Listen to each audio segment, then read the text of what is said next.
This is a story of resilience and love.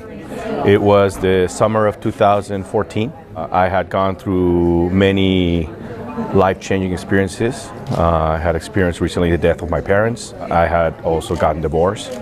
I was a wreck emotionally, physically, and I was about to turn 50, and I decided that I wanted to try something, a new fresh start. At the time I was the director of a nonprofit. I decided that I was pleased with what I had contributed and that I wanted to do something different.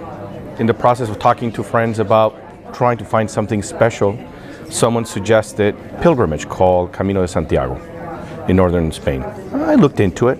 I watched a video that got me really excited about it. I started reading, and the more I read about it, the more I was fascinated by the whole experience. I decided I was going to do that. It was an opportunity to deal with physical issues, emotional, spiritual. Got all excited about what this may represent in my life. Walked 500 miles in 31 days, and in the process met amazing people. But especially had an opportunity to really reconnect with myself and get a sense of what really is important in life.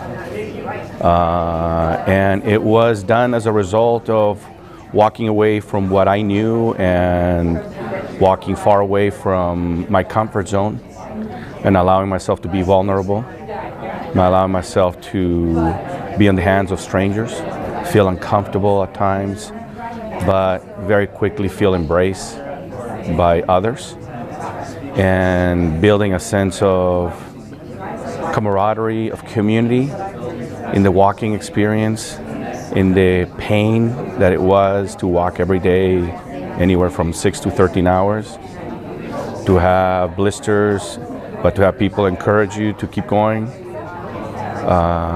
And again, open yourself to seeing the world differently.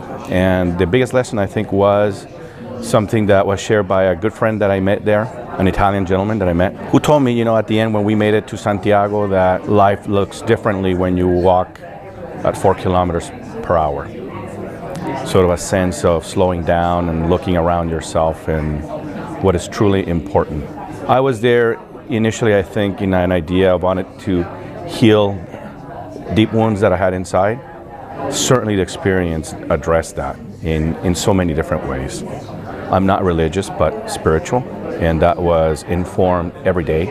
At times when I was ready to give up, and at times that I was feeling vulnerable, strangers came to me and helped me, and encouraged me, and helped heal my feet, build friendships that were so powerful over time. This has been almost 2 years, and so much so that in the process, about a third of the way, I met an incredible person, school teacher.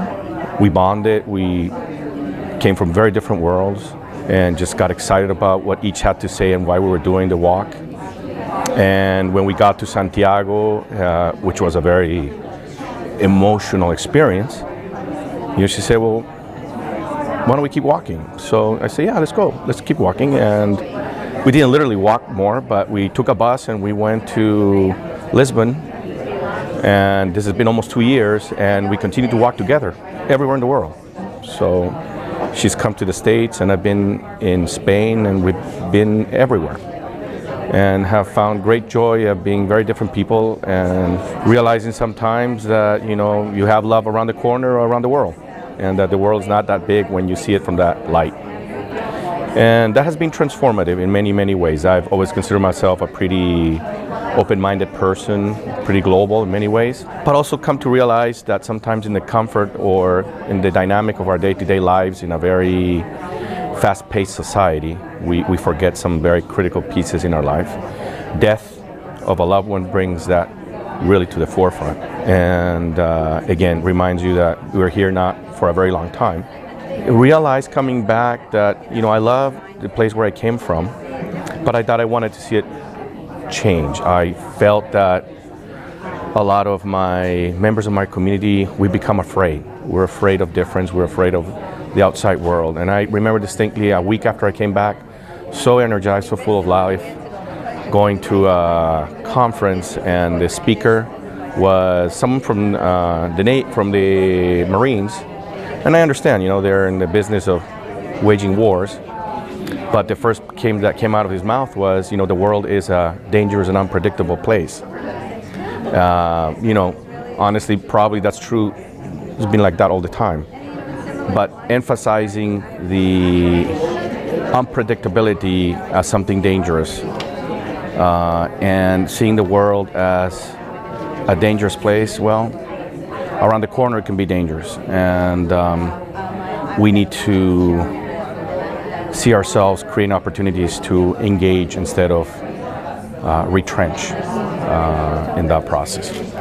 So this is a very abridged version of something that really changed my life. I think what made it possible was that I'm a resilient person. I've gone through a lot of difficulties in my life, but I never give up, and decided that it was time for me to really break away from what was the ordinary and be vulnerable.